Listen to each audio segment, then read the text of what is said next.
I think very important. If you look at the background of the community in Britain, it's a young community, it's a community that has left the developing world, a community that had its own institutions and came to a country in difficult circumstances and had no focal point.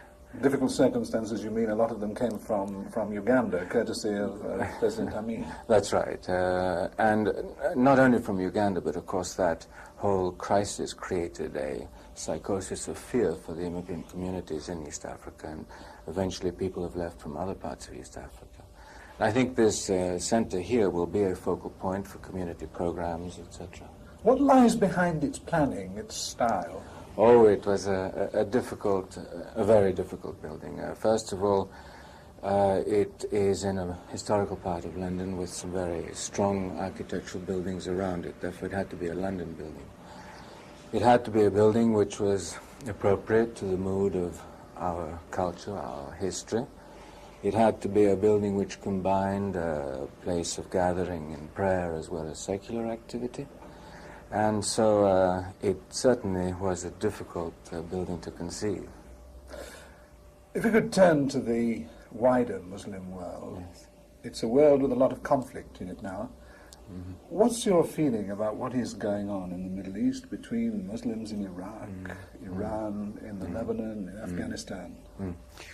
I think what has happened is that perhaps more than ever before in the history of the Islamic world, there are forces within it and outside which are acting upon it, differences in wealth, interpretations of the faith which are not the same, search for a reinterpretation of society's reactions to things like law, to modern economy, to statehood. And these forces are dividing, and at the same time they are sometimes finding expressions which are not necessarily those which would represent the consensus of Muslim belief. Now we're seeing the emergence, the rapid emergence of Muslim fundamentalism, the reimposition of the Sharia laws of public floggings, amputations, hangings and so on. Do you have any sympathy with that? I think the question is how you interpret the Sharia and whether that interpretation does represent, as I say, consensus or not. And as you know, many Muslim countries have not gone back to the Sharia. Some are applying the Sharia, but not literalistically, and some are applying it literalistically. And I think one has to view this within the overall search of the Islamic world to find answers to modern life.